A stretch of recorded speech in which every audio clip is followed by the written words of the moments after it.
Good morning students. आज हम जो है एक्सरसाइज 13 में डिस्कशन करेंगे। फर्स्ट पार्ट में डिस्कशन किया था इसके बेसिक कॉन्सेप्ट्स। हमने बेसिक कॉन्सेप्ट में सेक्शन फॉर्मूला पढ़ा था, फिर सेक्शन फॉर्मूला में कंडीशंस पढ़ी थी कि हमारे पास अगर टी कैलकुलेट करना हो या m1 और m2 कैलकुलेट क्या फॉर्मूला होता है।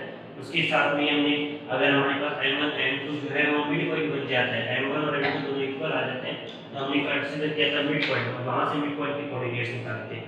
उसके बाद जो नेक्स्ट टर्म था वो हमारे पास था सेंट्रोइड का फॉर्मूला। दोनों तरीके से मैंने निकाल के बताया था, 2:1 के बेसिस पर भी, और जब हमारे पास सेंट्रोइड जो होता है वो मीडियन को 2:1 में डिस्ट्रीब्यूट करता है। 2:1 से भी हम लोग सेंट्रोइड कैलकुलेट कर सकते हैं। और सेकंड हमने बताया x1 + x2 + x3/3, y1 + y2 + y3/3। तो ये दोनों फॉर्मूले हैं।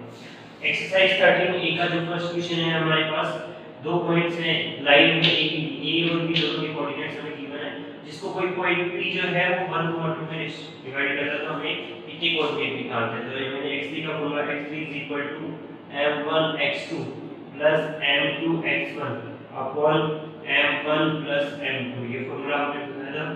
m1 देखो 1, x2 कितना है, x2 आपका 5 प्लस m2 आपका 2 है, x1 कितना आपका 1 अपॉन m + 1 + 2, तो कितना बन गया 5 + 2 7 7/3। ये हमारा फर्स्ट कोऑर्डिनेट आ गया।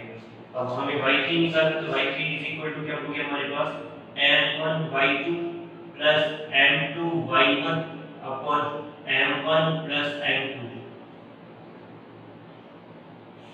y3 कितना आ गया हमारे पास, y3 देखो m1 1 है, y2 9 है, प्लस m2 2 है, y1 आपका 3 है अपॉन 1 + 2। y3 कितना आ गया हमारे पास, देखो y3 की क्या वैल्यू आ गई, y3 9 + 6/3। 9 + 6 हो गया 15, 15/3 कितना आ गया आपका 5। तो हमारे पास t के कोऑर्डिनेट आ गए 7, 3, 5। ये हमारा फाइनल पॉइंट है। ठीक, नेक्स्ट फाइंड किए, हमें रेशियो निकालना है। किस रेशियो में a और b पॉइंट्स है उसको x एक्सिस से रेशियो में डिवाइड करके, तो आपको ये फाइंड करना है कि उस वो जो रेशियो डिवाइड करेंगे उस रेशियो क्या होगा, ये कैलकुलेट करना। बहुत ही सिंपल सा लॉजिक है। देखो डिवाइड बाय x एक्सिस हमारे पास, हम लोग एक बार डिस्कशन कर लेते हैं। ये हमारे पास कार्टेशियन कोऑर्डिनेट सिस्टम होता है। x एक्सिस पे मान लो यहां कट कर रहा है, यहां कट कर रहा है, यहां कट कर रहा है। अब देखो यहां पे हो गया x को 0, क्लियर। तो y कोऑर्डिनेट क्या होता है 0 हमारे पास, x 0, यानी x 0, यानी p के कोऑर्डिनेट हमारे पास क्या हुआ x 0। अब देखो ये तो नोन है, ये नोन है, इसका मतलब क्या नोन है, y3 नोन है। तो y3 k वाला फॉर्मेट यूज करते हैं, k x2 + x1 upon k + 1, ये वाला फॉर्मेट यूज करते हैं। तो y3 की क्या वैल्यू आ गई, y3 हमारे पास 0 k कितना है, k हमारे पास x2 कितना है 2 प्लस x1 कितना है आपका, सॉरी x2 आपका 5 है और x1 आपका 2 है अपॉन k + 1। इसको इससे मल्टीप्लाई 0 हो जाएगा, तो 5k + 2 = 0, तो k = -2/5।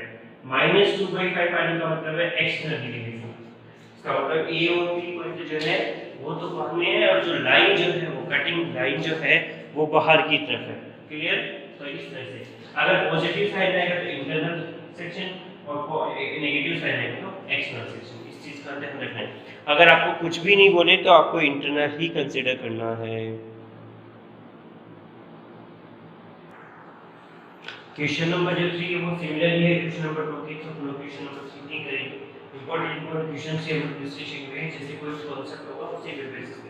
तो क्वेश्चन नंबर 3 देखिए, क्वेश्चन सॉरी 4 देखिए। 4 में p गिवन है a, 0, वो किसी लाइन है ab जिसको किसी रेशियो में डिवाइड करता है, वो रेशियो फाइंड करना है, राइट। तो हमें देखो क्या गिवन है, हमें x3 की वैल्यू हमें गिवन है, हम क्या यूज करेंगे, देखो x3 m1 x2, k वाला फॉर्मेट यूज कर लेते हैं ना। तो k x2 + x1 upon k + 1 वाला फॉर्मेट यूज करते हैं। x3 कितना तो 1 = k x2 कितना है, देखो x2 हमारे पास 4 माइनस x1 कितना है 1 -1 अपॉन k + 1, राइट। ट्रांसफर करेंगे तो ये आ जाएगा 4k minus 1 is equal to k plus 1। तो 4k minus k is equal to 1 plus 1। तो 3k इज इक्वल टू 2। तो k is equal to 2/3। Clear? ये हमारा फाइनल आंसर है, राइट। नेक्स्ट हमारे पास जो है दो पॉइंट्स है, उसको x एक्सिस डिवाइड करनी है, किसी रेशियो में डिवाइड करनी है, तो वो रेशियो फाइंड करना है और प्लस हमें फाइंड करना है कोऑर्डिनेट ऑफ p।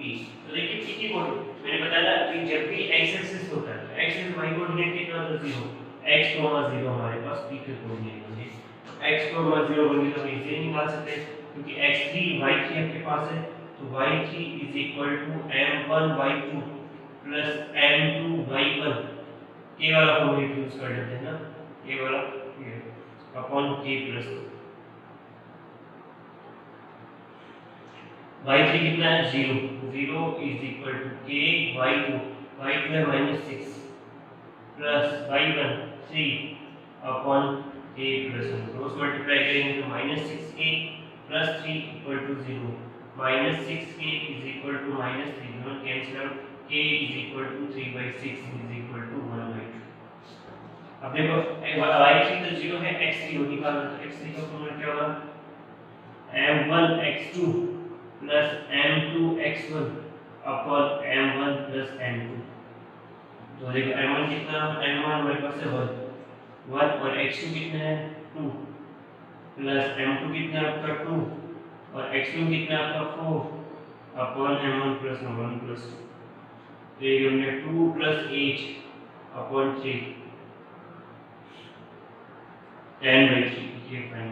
तो p की कोऑर्डिनेट आ गया आपके 10/3, 0। ये हमारा फाइनल आंसर हो गया, राइट। इस तरह से हम लोग क्वेश्चंस को सॉल्व करेंगे। क्वेश्चन नंबर 8 देखिए। क्वेश्चन नंबर 8 में गिवन है एक लाइन है जो y -10 और o ओरिजिन को ज्वाइन करती है, उसको a b c b जो है पार्ट 4 इक्वल पार्ट में डिस्ट्रीब्यूट करती है। तो आपको फाइंड करना है coordinate of b and coordinate of d। तो बहुत इजी है, देखिए हमारे पास जो है b के लिए, देखो b के लिए कितने पोर्शन है 2 पोर्शन और इधर कितना पोर्शन है 3 पोर्शन, 2 रेशियो। और d के लिए देखते हैं 4 रेशियो 1। क्लियर? सबको इधर 4 पार्ट से इधर 1 पार्ट था 4 रेशियो 1। तो हमारे पास b के कोऑर्डिनेट है, तो b के लिए x3 मान लेते हैं। x3 क्या होगा m1x2 plus m2x1 upon m1 plus m2। Clear? तो देखो x3 क्या होगा, m1 कितना है, m1 आपका है 2, x2 कितना है x2 5 प्लस m2 कितना है 3 0 अपॉन 2 प्लस 3। x3 कितना गया काट से 10/5 यानी 2 आ गया हमारे पास। अब y3 निकालेंगे, y3 क्या होगा बताइए, डायरेक्ट फॉर्मूला नहीं लिखूंगा मैं, m1 कितना है 2 y2 कितना है -10 प्लस m2 3 और 0 अपॉन 2 प्लस 3। y3 कितना आएगा आपका देखो -20 अपॉन 5 कितना आ गया -20 अपॉन 5 -4। तो हमारे पास b के कोऑर्डिनेट आ गए 2, -4 ये फर्स्ट। क्लियर? अब देखिए d के कोऑर्डिनेट निकालते हैं, तो d के लिए हमारे पास x4 निकाल लेते हैं। x4 is equal to m1x2 plus m2x1 upon m1 plus m2। Second देखिए y4 क्या होगा m1x2 y2 plus m2y1 upon m1 plus m2। ठीक है? ये बहुत सिंपल है, फॉर्मूले बेस्ड करेंगे तो बहुत जल्दी से भी चीजें कर पाएंगे। x4 में क्या आएगा कि x4 is equal to m1 हमारे पास 4 है, x2 कितना है 5 plus 1 into x1 0 upon 4 plus 1। x4 कितना गया 20/5 इज इक्वल टू 4। और यहाँ देखिए क्या गया y4 is equal to m1 कितना है, m1 तो 4 है, 4 -10 plus 1 into 0 upon 4 plus 1। y4 कितना आ गया -40 अपॉन 5 इज इक्वल टू -8। तो d की कोऑर्डिनेट क्या आ गई 4, -2। इस तरह से हम लोग 4, -10 4, 8 ये हमारा क्वेश्चन हो गया।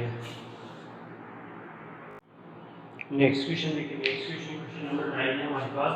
क्वेश्चन नंबर 9 में हमें ए और बी दो पॉइंट्स गिवन है और उसको पी पॉइंट जो डिवाइड करता है, लेकिन उसके लिए हमें एक फॉर्मेट देता है P upon A B is equal to 1/5।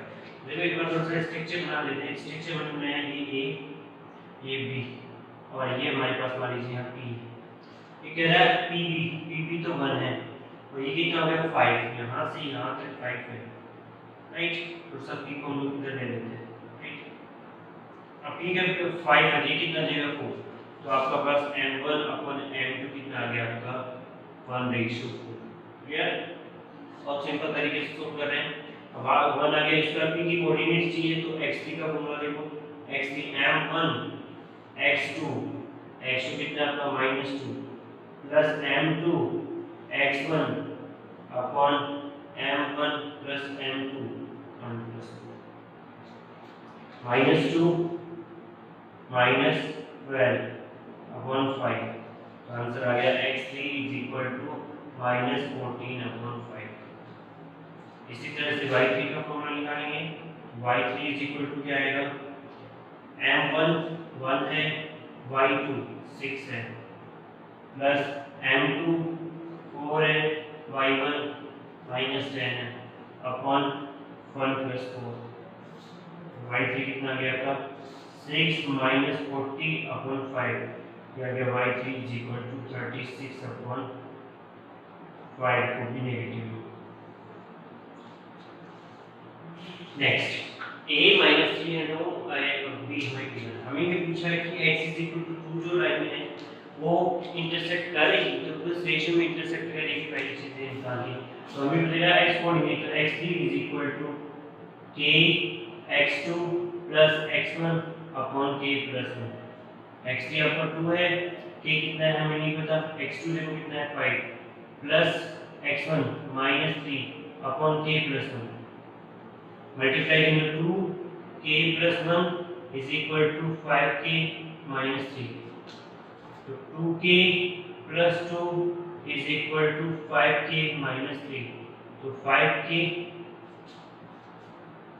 Minus 2k क्या क्या हम दोनों इधर और ये दोनों इधर है तो प्लस इज इक्वल टू 5। तो ये बन गया कितना 3k इज इक्वल टू 5। तो k इज इक्वल टू 5/3 यानी m1 अपॉन m2 कितना आ गया, m1 अपॉन m2 कितना आ गया 5/3। अब देखो x3 का पे y3 का फॉर्मूला यूज कर लेते हैं। y3 is equal to m1 y2 7 plus m2 y1 -1 upon m1 plus m2 5 plus 3। ये हो गया 35 -3 अपॉन 8 32 अपॉन 8। तो y4 3 इज इक्वल टू 4। ठीक है। तो रो p के कोऑर्डिनेट क्या बन गए देखो, p के कोऑर्डिनेट फर्स्ट तो कितना था 2 और ये बन गया 4। कंप्लीट। इस तरह से हम लोग क्वेश्चंस को सॉल्व करेंगे।